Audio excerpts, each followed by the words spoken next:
So we're back. The chapter's called The Bottle, and I'm nervous that the choices that I've made so far are going to cause Dan to become an alcoholic. But who knows? Hold on, I have to scout the house out real quick. No.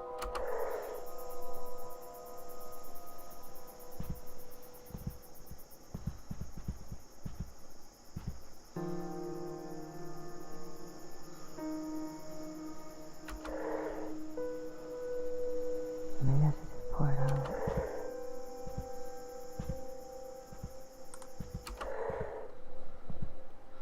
Okay, there's Tommy. Where's... Maybe I should just pour it out. Again? It's not what I meant to do. This house is old. Stupid thing. Again, not what I meant to do. I'm gonna need to call about that one. Oh, we just checked that one. Why do I keep hitting that button? To check that out later. It's just not healthy.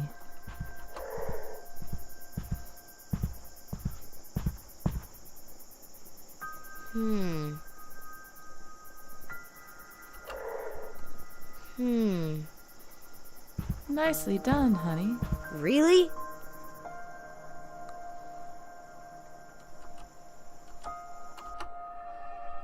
Okay, let's do this while we have the time.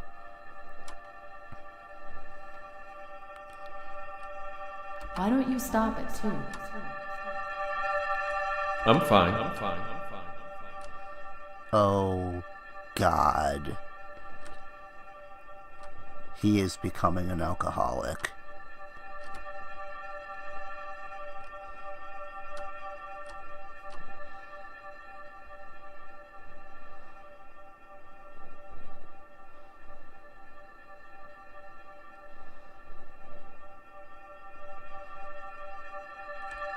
Just got back from the co-op.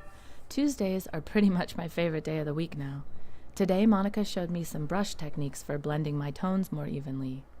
She really is amazing. I can't believe how much she can get done in a week. I'm not sure I could keep up that pace even if I could do nothing but paint every day. Going in is always a little bittersweet, though. I can't help but think about how great it would be to go 2 or maybe even 3 days a week. But it means a lot that Dan's giving up his time to help me out with this. I know he's trying as hard as he can.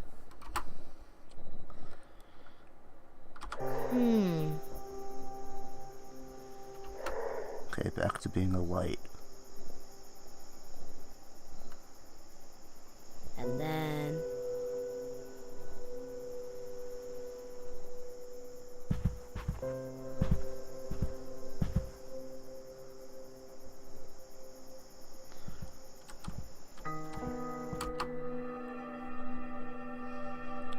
Gotta do this quick.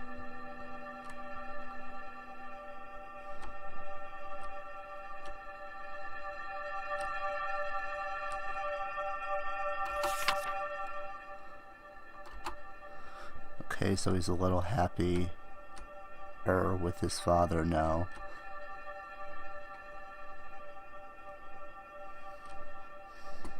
Oh, it's that car.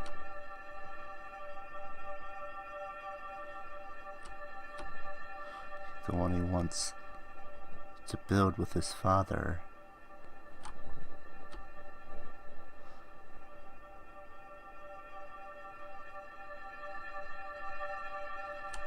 But he promised.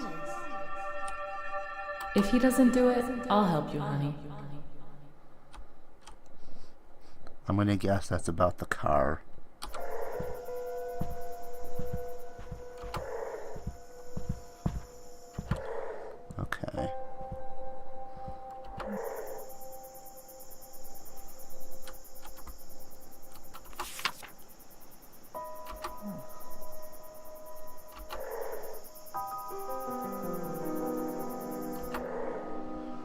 This music is very ominous.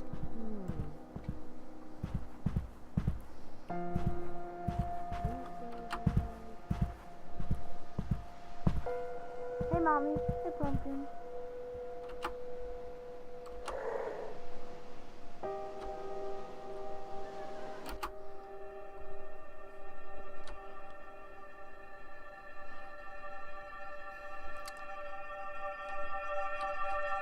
Should I have run the ad?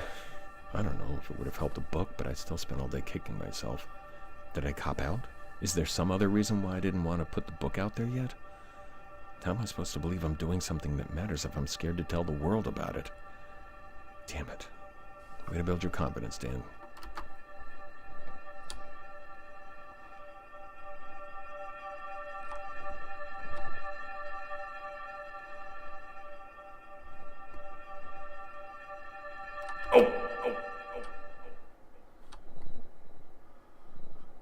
Dan, are you drunk?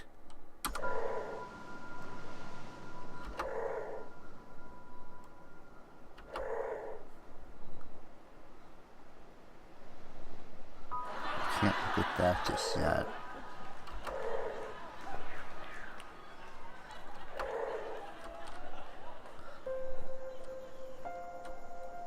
Write drunk, edit sober. Apparently Hemingway said that. Or maybe someone else did. It doesn't matter because it's true. To write, you have to be fearless. You have to make choices and plow forward.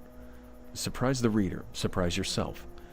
Make something that matters, not something safe.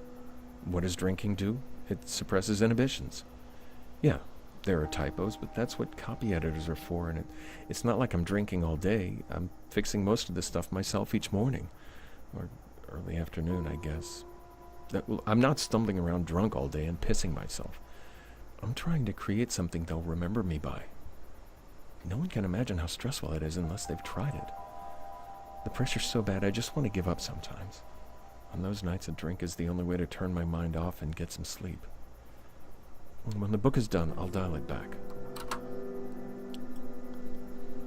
The worst is happening. Dan, you don't have to do this. You really don't.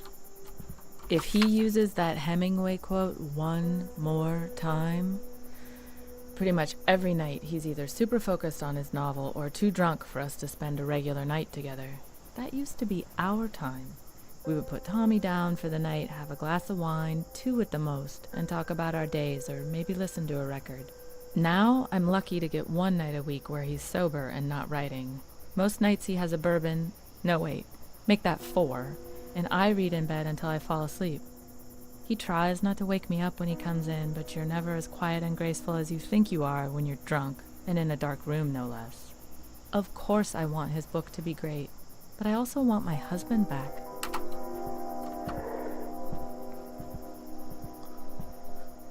Okay, I'm gonna be devil's advocate right now because bourbon is an amazing drink,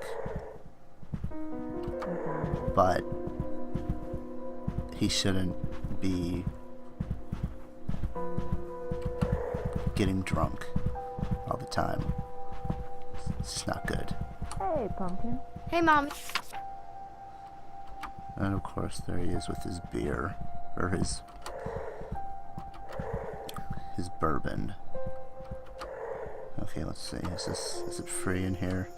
Okay, I'm Alan, hey man, this is gonna sound odd, but this. I could use some advice. I'm in hot water here because, well, I've been drinking more lately. Man, there's just no good way to write that. I mean, I used to drink and write all the time in school. You remember that, right? I guess I got away from it when we got married, and definitely after Tommy came along. But he's in bed by 8:30 every night now. And let me be clear, I'm not blacking out or driving drunk. You know I'd never do something like that. I just have a few drinks while I'm working, safe and sound in the house. A writer who drinks isn't exactly unheard of. Wow, could I sound more defensive? But here's the hell of it. It's working.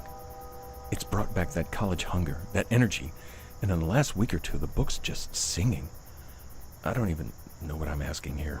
Maybe I just wanted to start the conversation. If you get a chance, give me a call. Dan.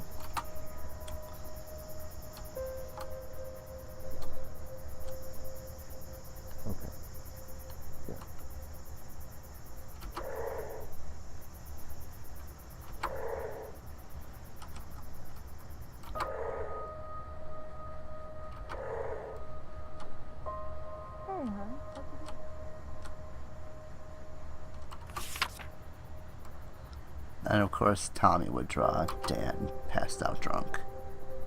Okay. Okay. Where are you?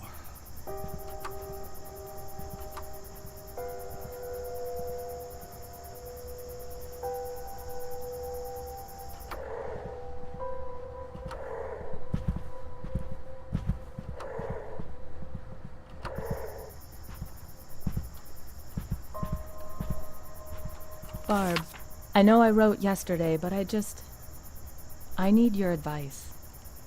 I think Dan's drinking too much. And before you start to worry, let me say he's not an alcoholic. Yeah. It's just because of the pressure he's under trying to finish the book.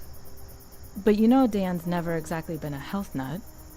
He isn't gaining weight yet, though even that's just because alcohol kills his appetite. So he's hardly eating at night, which is another problem altogether. I don't think he sees what he's doing to himself, and I don't know how to break through to him about this. Sometimes I just want to say it's not like I have to get drunk to paint, but I know that's not the most mature way to handle it. Sorry for dumping all this on you. I just wanted to get it off my chest. Do you have any advice about how to talk to him? Yours, Linda. You could say something along those lines.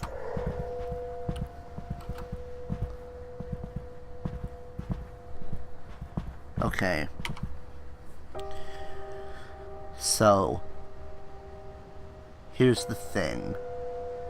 I am not going to feed into this whole thing with Dan drinking, because if I make him drink more, it's just gonna cause a hell of a lot more problems for Linda and Tommy.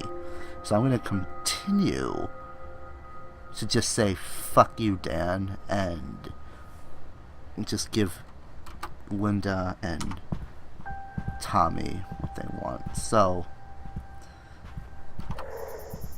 there's the car.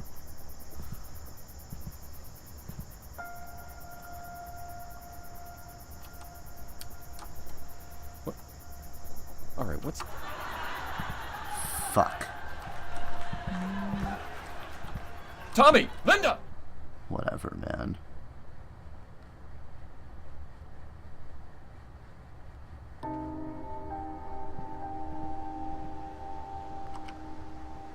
Yeah, right. Like I care.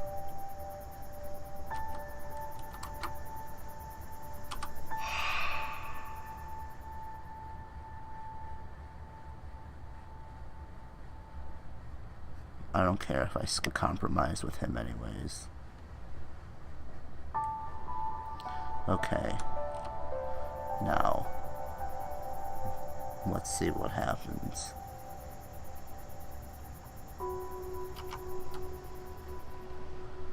See if there's any notes we can find. I see them. The Diary of K. Williams, May 8th, 1952. J is gone, and I am alone. That is the sum of it. No other thought enters my mind. Wed 38 years, now alone. A senseless accident has taken J from me. What I should do with myself, I do not know. Money is no worry. Time, that is the thing. There's so much of it still ahead of me. I have been blessed with health, but that blessing is now a curse. It is nothing more than the curse of time alone, without J. I attempt to look ahead, but cannot envision a path without J. For so long, I had no need to imagine one. The children do not understand why I have come to this house alone, as they cannot understand my loss. Another character within this madness of a story. The Diary of K. Williams, May 12th, 1952. I cannot say that I feel better than I did upon arriving, for J is still gone, but I do feel a change. Some glimmer of a path is taking form in my mind. I cannot describe it other than a narrowing of thought. Perhaps time alone is to be thanked, or perhaps it is something else, something unknown. Today I drove to McClendon's to buy coffee, wine, and vegetables, although I was not due to run short of those for a few days more. I confess, I went to hear human voices, to be around the living. I conversed with a pleasant couple, and it did me no small measure of good. My first words came out as a croak, and I realized I had not spoken in days. A small reminder of my solitary days here, alone with my thoughts, thinking of Jay, staring at the sea just over the cliff, though I must confess that my gaze always drifts from the sea to the edge of the cliff. So this guy is contemplating suicide, maybe. Maybe.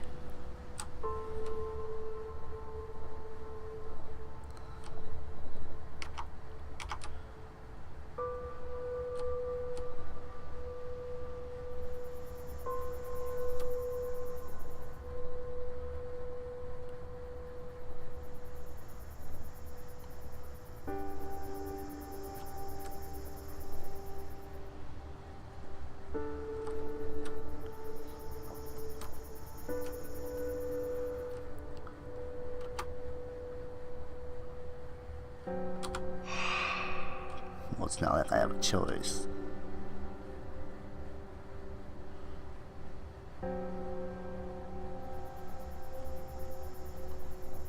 Yeah, I didn't think there would be anything else for me to find. So, therefore,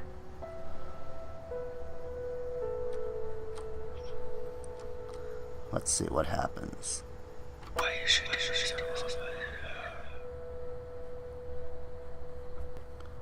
Tell me I did something good.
Understandable.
Alright, so